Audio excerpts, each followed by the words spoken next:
இப்பிடம் மன்னர், இப்பிடம் கோவலி, இப்பிடம் அமைச்சர்கள், இப்பிடம் கண்ணகி, இப்பிடம் காவலர்கள். காவலரே காவலரே, கைம்பெண் ஒருத்தி கையில் ஒற்றை சிலம்பேந்தி கண்ணீரும் கவலையுமாய் உன் மன்னனை காண வந்திருக்கிறேன் என்று கூறுவாயாக. கூற மாட்டீர்களா? விலகுங்கள்.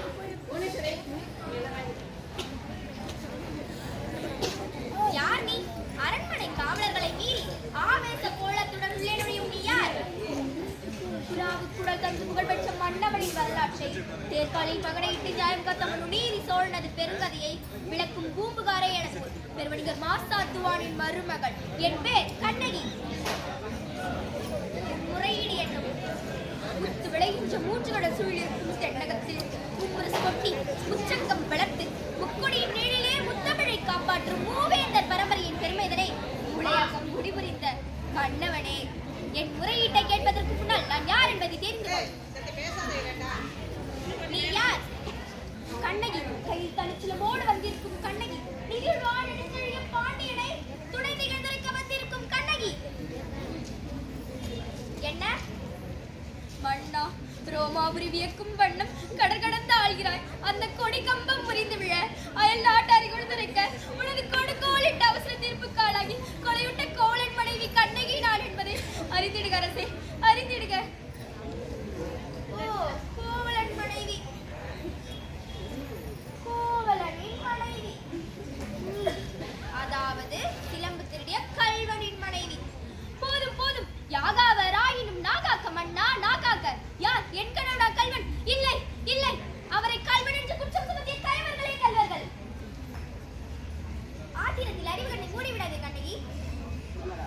கையும் களமாக பிடிபட்டான் உன் கணவன். கல்வனை தமிழக நீதி கொல்லாமல் விடாது என்பது உனக்கு தெரியாதா? நீதியின் இலக்கணம் வரைக்கும் நெடுஞ்செழிய பாண்டியனே, உன் நாட்டில் எதற்கு பயன்? நல்லான் வகுத்துதான் நீதி, அல்ல அல்ல, வல்லான் வகுத்ததே இங்கு நீதி. அதனால்தான் நான் வணங்குகின்ற தெய்வத்தை, வாழ்வாதார கருவூலத்தை சாகுபடுகுழியில் தள்ளிவிட்டீர்களே. இதற்கு பெயரா நியாயம்?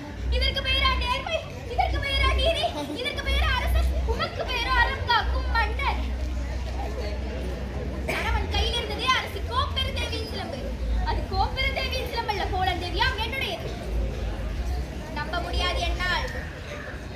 நீ யார் நம்புவதற்கு? உன்னை யார் நம்ப சொல்கிறார்கள்? உன் மீது குற்றமறக்க வந்தவள் நான். குற்றவாளி நீ. என்ன, நான் குற்றவாளியா? ஆம், நீ குற்றவாளி. அதனால் தீர்ப்பளிக்கும் உரிமை உட்க இல்லை. இதோ இருக்கிறார்கள் பெருந்தகை பெரியோர்கள். இவர்களே பொது நீதிபதிகள். இவர்கள் அளிக்கட்டும் ஒரு நல்ல தீர்ப்பை.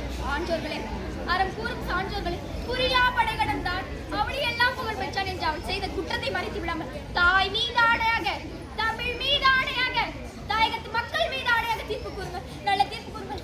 கோப்பெருந்தேவியின் சிலம்பை கோவலன் திருடினான் என்பது குற்றச்சாட்டு. இதற்கு மரண தண்டனையா? இது ஆராயாமல் அளித்த தீர்ப்பு. இதற்கு மன்னர் பொறுப்பு. இதுவே என் வழக்கு. வழக்கிற்கு என்னம்மா ஆதாரம்? ஆதாரம் இதோ இந்த சிலம்பு. இதற்கிடையான மற்றொரு சிலம்பை தான் என் வடவாளன் விற்க வந்த மாபாவிகள் அவரை கொன்று குவித்தனர். அப்படியானால் தேவி அணிந்திருப்பது அவைகளில் ஒன்று என்னுடையது. அதற்கு அடையாளம்? அடையாளம் வேண்டுமா? இப்படி 1000 கேள்விகள் என்னை கேட்டு உன்னை குற்றமற்றவனாக மாற்றிக்கொள்ள துடிக்கிறாயே. இப்படி ஒரு கேள்வி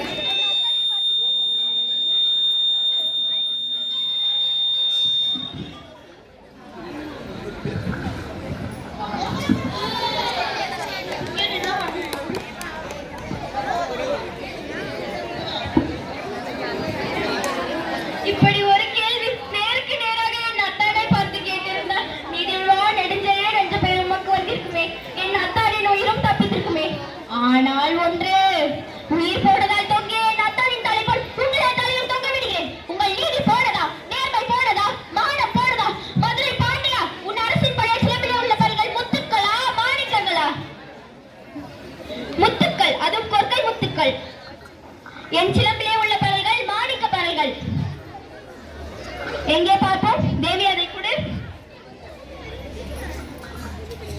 பார்த்தாயா முத்துக்களை? அடுத்த சிலம்பு. தேவி அதையும் கொடு.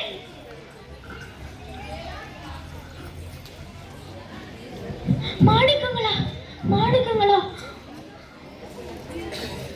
மாணிக்கங்கள் அல்ல ரத்த துளிகள், தர்மத்தின் கண்கள் வடிக்கின்ற ரத்த துளிகள் மன்னா, ரத்த துளிகள். பாண்டியா, உனக்கு இன்னும் சந்தேகம் என்றால் இதோ என்னுடைய மற்றொரு சிலம்பு. மாணிக்கங்களா, மாணிக்கங்களா? அமைச்சர்களே, அறம் கூறும் சான்றோர்களே, இதற்கு என்ன பதில்? தலை தொங்கி விட்டதா? நீதி கவிழ்ந்து விட்டதா? நேர்மை அழிந்து விட்டதா? நெடுஞ்சொழிய பாண்டியரின் அறம் மரம் திறம் எல்லாம் மண்ணோடு மண்ணாய் கலந்து விட்டதா? ஐயோ, ஏன் இந்த வாட்டம்? தமிழகம் சிரிக்கிறது பாண்டியா, தமிழகம் சிரிக்கிறது. நீ தலை குனிந்து நிற்பதை பார்த்து தமிழகத்து மறுநூல் திருக்குறள் கேலி பேசுது பாண்டியா, கேலி பேசுது. நீ நீதி வழங்கும் செய்தி கேட்டு ஆடை சேனை ஆயிரம் ஆயிரம் எதிர்த்து வந்தால் செம்மாகவே நடத்தும் உண்மீனம் எங்கே? கம்பீரம் எங்கே? வெற்றி திருப்படை எங்கே? எங்கே? எங்கே? மாசுபடவும் மாநில மிகழும் நீதி வழங்கிய உமக்கு செங்கோல் எதற்காக? தேவையில்லை.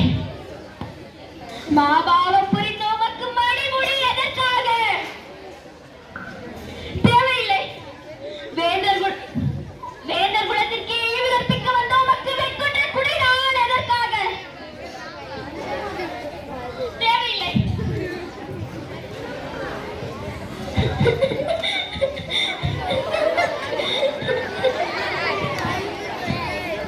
அழு அழு, என்னை காலமெல்லாம்